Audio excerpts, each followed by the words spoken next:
Welcome, everyone. You're here tonight to honor those who lost their lives in Charlottesville, and those who were injured, and those who gave much of themselves to be there, to be in a conflict, to be in a challenging environment. I want to thank all of you for being here tonight. I want to thank you, so many of you who have reached out to me in the last 48 hours with encouragement. I want to especially recognize groups here to Take Back Cheapside. Yeah.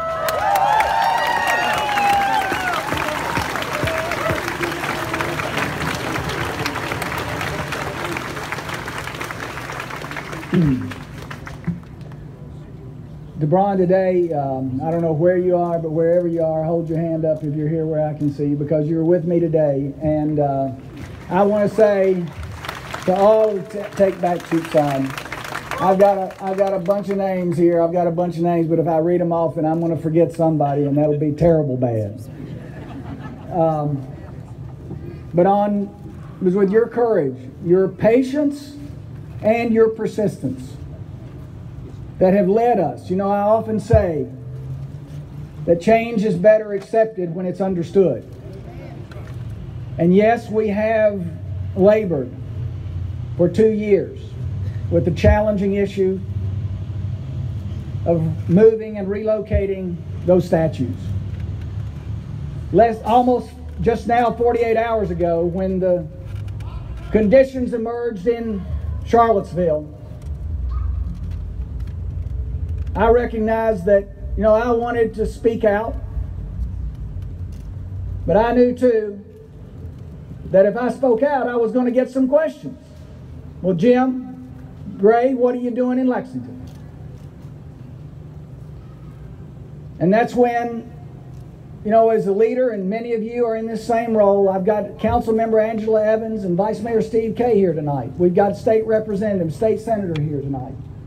And you realize that you don't have a choice sometimes. You've just got to speak out. You've got to stand up and speak out.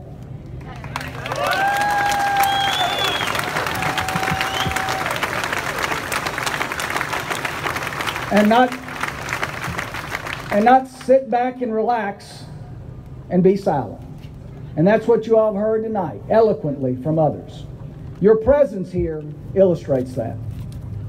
Your presence illustrates that in so many ways. Now, I want to tell you just quickly, I was just given 3 minutes, and I'm fearful that I've already exceeded that limit.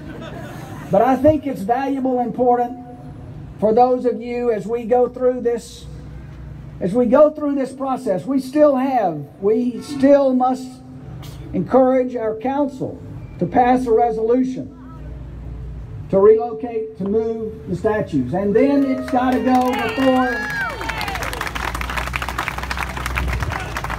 And then it's, after that resolution, the resolution is to call for the Kentucky Military Heritage Commission, which has authority over the movement, for them to give us the authority to move the statue. So we will still need your help.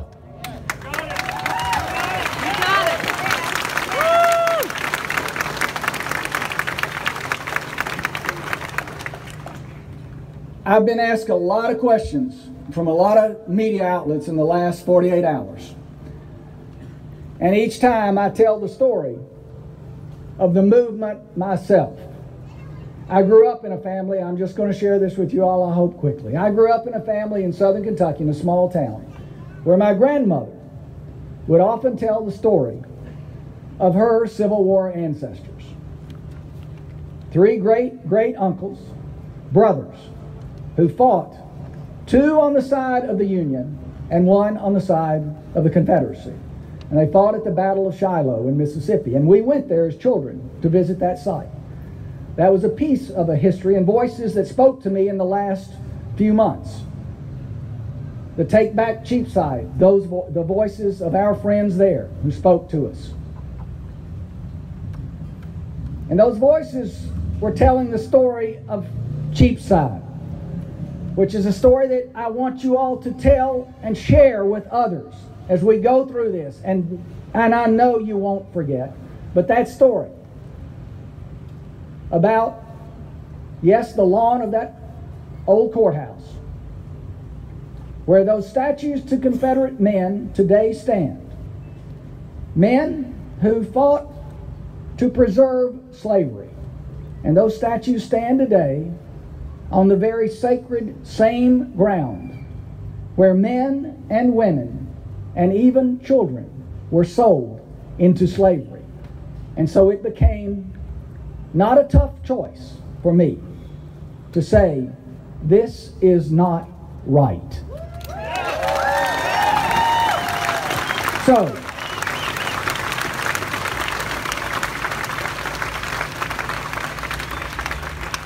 So I want to thank each and every one of you, because you know so well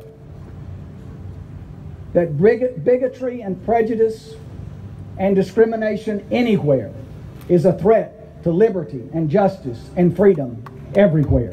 You know that. And that's why you're here. And I see so many signs. Now I want to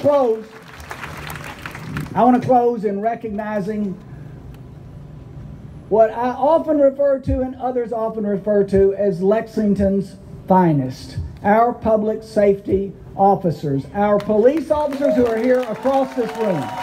Now the reason, and I hope, Richard, I hope you all give me a minute, because, you know, they're challenged routinely. They prepare, I say routinely, that our city is a caring and giving and compassionate community. But we are also disciplined and prepared. I have never known a better man than our police chief, Mark Barnard. And I want to say to you, I want him to just speak to you all for a minute or two about how our police department is prepared and what they do to engage that preparation, and how he feels about a gathering just like this of community where we are expressing ourselves. Mark, if you'll just come up for a second. Chief Barnard, y'all please join me. And thank you all very, very much.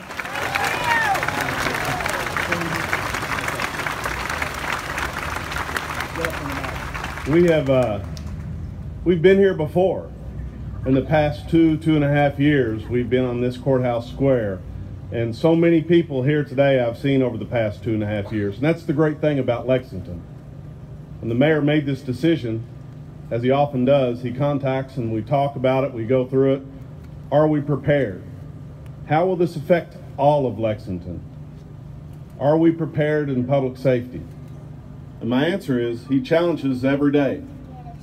Yes, we're prepared, but not because of the training, not because of the dedication of the officers here, not because of the experience that they've gone through and seen before, but because of our community. It's because of everyone here today. Because for every officer, there's 500 of you that are out there. We came back from Charleston, South Carolina. The day we got back, the mayor and I sat in a room.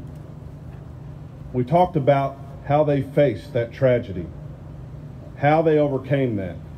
And the greatest thing that we came from it, and I remember you telling me, was when the lady sat there and talked about how that happened to their community. How did the community react? They didn't get back into everyone.